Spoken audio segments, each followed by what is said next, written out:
kommst mit auf eine kleine Reise, auf einen Besuch ins Schlummerland.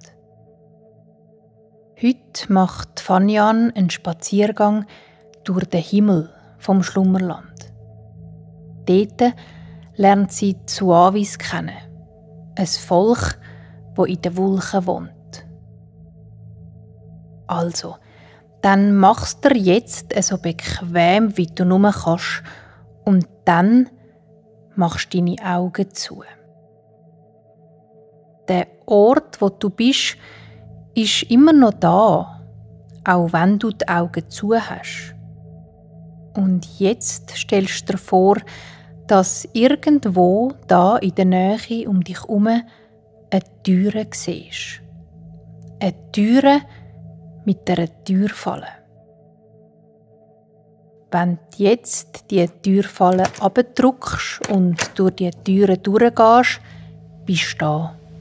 Im schönsten Land, das es gibt. Im Schlummerland.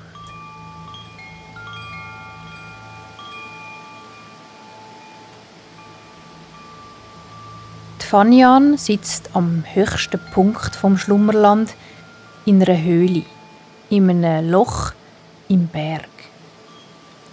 Die Fanian ist eine von vielen Munds, die im Schlummerland wohnen.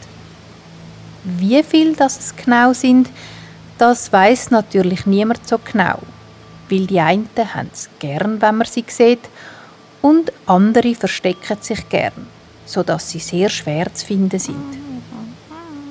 Die Munds sind etwa so gross wie ein kleines Menschenkind und haben ganz viel Haar auf ihrem Körper. Diese Haare können sie durch Zauberkraft färben oder kürzer und länger machen. Der Berg, wo die Fanian drin sitzt, ist spitzig und obendrauf hat er ein Hübli aus frischem, weissem Schnee. Rund um den Berg sind ganz viele weisse kleine Wolken gebüschelt. Es sieht aus, wie wenn jemand ganz vorsichtig Watte um den felsigen Berg gelegt hätte. Über dieser Wolkendecke liegt der Himmel, wo rot-orangelich leuchtet. Die Sonne im Schlummerland ist nämlich schon am Vergehen. Und wie bei uns färbt sie als letzten Gruß vom Tag den Himmel in dem feinen, zarten Pink.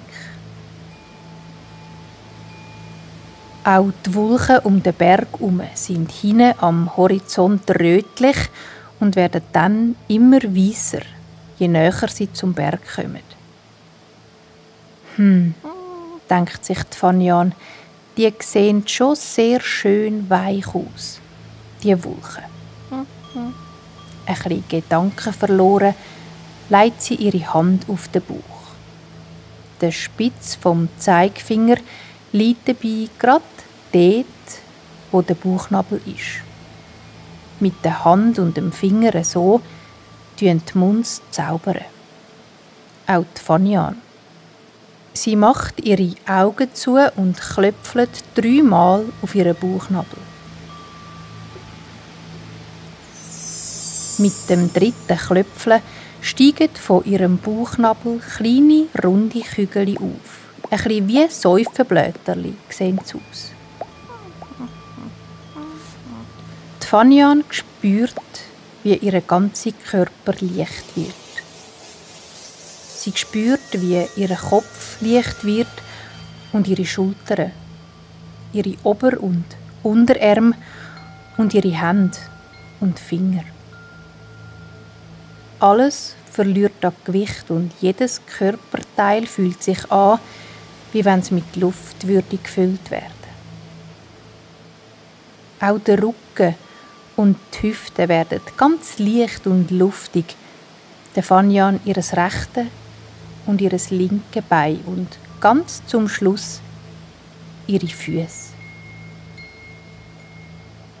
Die Fanian spürt, wie zuerst ihre Fersen leicht werden und dann auch ihre Zehen. Vom kleinen bis zum grossen Zehen wird alles ohne Gewicht. Der Fanian, ihre tapsigen Mundsfüße heben vom Boden ab und sie schwebt. Mit dem Klöpfeln auf den Bauchnabel hat sie nämlich gezaubert, dass sie so leicht wird wie ein Ballon. Die Fanian setzt langsam einen Fuß aus der Höhle auf eine Wolke unter ihr. Es ist nicht wie ein Laufen, mehr Schweben, ein bisschen so, wie wenn man sich im Weltraum bewegt. Die weichen Wolken unter ihr berühren dabei ihre fälligen Füße. Es ist ein sehr angenehmes Gefühl. Die Wolken sind nach dem schönen Tag im Schlummerland warm und fein, wie Puderzucker. Jedes Mal, wenn die Fanian mit ihren Füßen die Wolken berührt, fliegen ein paar Flusen auf. Es sieht aus wie Badwannenschaum, wo in der Luft umeinander wirbelt. Die Fanian hat die Arme ausbreitet und ist leicht wie ein Federli. Bei jedem Einschnaufen wird ihr Bauch gross, wie ein Ballon, und beim Ausschnaufen sinkt ihr Bauch, wie wenn man ganz langsam die Luft aus dem Ballon wieder ablässt. Ein und aus. Ein und aus. Wo die Fanian so über die Wolken läuft, merkt sie, dass ein paar von diesen Wolken gar nicht einfach Wolken sind, sondern die Form von Lebewesen haben. Sie sieht da und dort breite Gesichter aus den Wolken güchseln, mit zwinkernden Augen und lachenden Müller. Auch fällt ihr auf, dass ein paar Wolken geformt sind wie Gebüsch, wie Bäume oder grosse Blumen. Sie merkt, dass es in dem Wolkenmeer so etwas wie einen Weg hat und sie staunet ab dieser Welt da oben. Eine Welt, die von unten für sie unsichtbar und versteckt war. Eine Welt, wo sie bis heute nicht gewusst hat, dass es sie gibt. Da taucht vor der Fanian ein Wesen auf. Ein bisschen grösser als sie und ganz und gar aus watteweicher Wolke geformt. Sein Kopf, sein Bauch, seine Beine, alles ist ründlich und aus Wolken.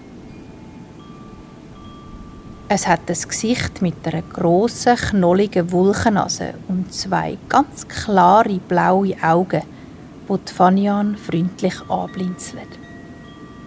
Das Wesen ist ein Suavi.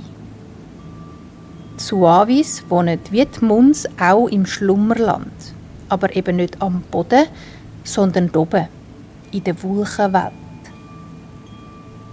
Wie es aussieht, hat der Suavi noch nie einen Muns gesehen. Ganz fasziniert steht er nämlich vor der Fanian und bewundert ihr weiches Fell und ihre grossen Hände und Füße. Nach einer Weile sagt das Wolkenwesen: «So sehen ihr also aus von Nähem. Weisst, ich lebe eben in den Wolken und sehe ganz viele Bewohnerinnen vom Schlummerland nur von oben.» Die Fanian lächelt. «Ich habe auch noch nie so ein Wesen gesehen, wie du eins bist. Ich bin ein Muns und ich freue mich sehr, dich kennenzulernen.» «Ich bin ein Suavi», sagt das Wolkenwesen. «Und wenn du willst, würde ich dich gern zum Nacht bei uns einladen.» Währenddem der Suavi und die Fanian miteinander reden, tauchen ganz viele andere Wolkengestalten um sie herum auf. Da hat es grosse und kleinere, dickere und dünnere, aber alle sind aus Wulchen gemacht und haben grosse Nasen in ihren Gesichtern. Und alle lächeln Fanian an. «Ich esse gern mit euch zur Nacht», sagt sie. Kaum hat Fanian das gesagt, höckelt um sie herum nah dies nah alle Suavis ab, in einem grossen Kreis in den Wulchen. Auch die Fanian sitzt ab. Es ist wie ein Fallenlassen in weiche, grosse Küsse. Was es echt zu essen gibt bei den Suavis. Die Fanian hat ja eigentlich alles gern. Der Suavi, der mit der Fanian geredet hat, sitzt neben ihr ab. Der Fanian fällt auf, dass wenn die Suavis sitzen, ihre Beine und Füße ein bisschen mit den Wulchen unter ihnen verschmelzen. Die Suavis im Kreis fangen an, mit dem Zeigefinger und dem Daumen kleine Teile aus den weißen Wulchen vor sich zu zupfen. Sie machen ihre Augen zu und buxieren das Wulchenfätzli ganz säuferli in ihr Maul und käuen dann lang und genüsslich. Die Fanian macht es gleich wie ein Wulchenvolk und zupft ein bisschen von den Wulchen ab, wo sie drauf sitzt. Die Wulche fühlt sich an wie Zuckerwatte und genauso langsam wie die Suavis schoppen sie sich ein Stückchen davon ins Maul.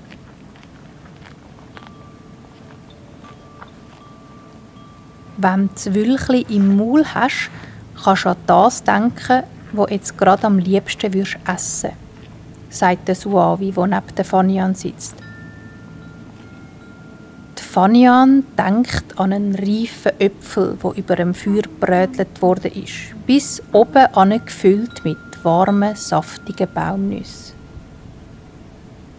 Kaum ist der Gedanke an den warmen Äpfel in der Fanian in ihrem Kopf auftaucht, schon schmeckt sie genau das auf der Zunge.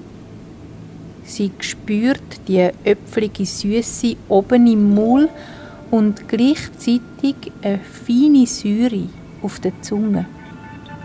Und sie schmeckt den erdigen Geschmack der Baumnüsse. Die Fanian lächelt. So fein ist das.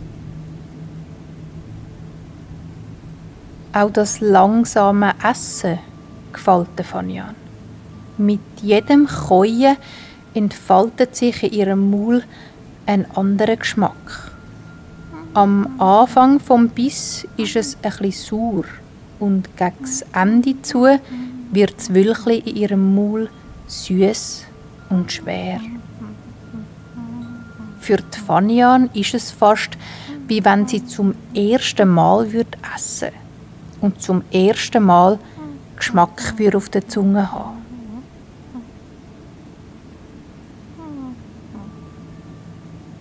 Du kannst jedem Biss einen anderen Geschmack geben, sagt der Suavi. Wieder nimmt Fanian ein bisschen weg vom Wülchli vor ihr. Und wirklich, beim nächsten Wulchenstückli denkt Fanian an heisse Beere mit weissem, weichem Joghurt und der Biss schmeckt genau so, wie sie sich das vorstellt. Die Fanian isst ganz langsam und bedächtig, Biss für Biss. Nach einer Weile merkt Fanian, dass sie genug Essen probiert und genug Geschmäcker auf der Zunge hat. Sie liegt auf den Rücken, macht die Augen zu und legt ihre Hände auf den Bauch. Er ist warm und weich und Fanian fühlt sich wunderbar satt, aber nicht voll. Mit der Hand auf dem Bauch schnauft sie ein und aus. Und beim Einschnaufen gehen ihre Hände mit in die Höhe. Und beim Ausschnaufen senken sie sich wieder ab.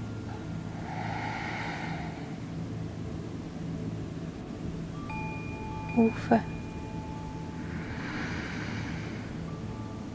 und ab.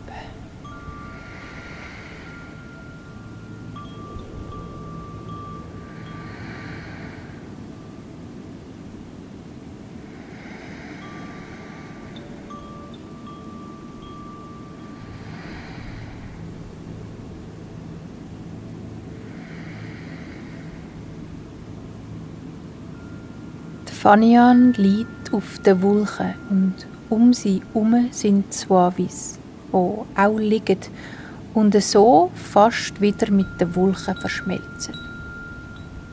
Nur ihre zufriedenen Gesichter kann man noch sehen. Die Augen haben sie zu. Der Suavi, den Fanian eingeladen hat zum Essen, macht seine Augen ein letztes Mal ein bisschen auf und mit einem Lächeln im Gesicht stüpft er ganz fein die Wulche an, wo die Fanian drauf liegt. Das Wulchenbett unter ihrem fälligen Körper löst sich aus dem Wulchenteppich und bewegt sich ganz ein bisschen in die Höhe.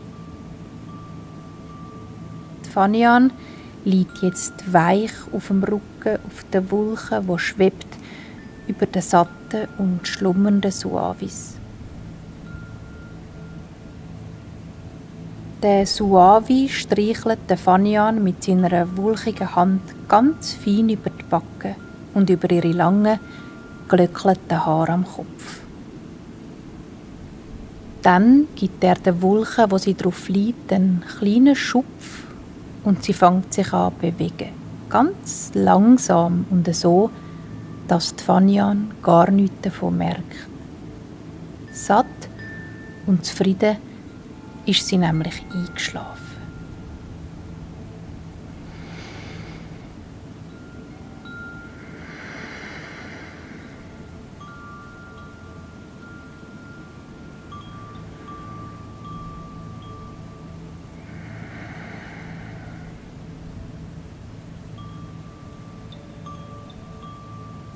Fanian lächelt im Schlaf, der Bauch gefüllt mit weichen Wulchen, umgeben von der klaren Luft im Himmel vom Schlummerland. Und so fliegt die Wulche mit der Fanian drauf ganz langsam und säuferlich vom höchsten Punkt vom Schlummerland wieder durchab in Richtung Boden. Der Himmel ist an gewissen Stellen immer noch rötlich, aber schon senkt sich die Nacht übers Land und die ersten Sternli blitzen auf am Himmel. Die Wulche mit der Fanian fliegt über die Weite vom Schlummerland in die Richtung von der Fanian ihrem Zuhause. Zurück in ihr weiches, moosiges Bett, in der Krone vom grossen, starken Baum. Auf dem Weg durchab spürt Fanian den lauwarmen Wind in ihren Haaren. Sie hört die feinen Geräusche, die das Schlummerland am Abend macht. Das Zirpen der Grillen und das ferne Rauschen von einem Fluss irgendwo.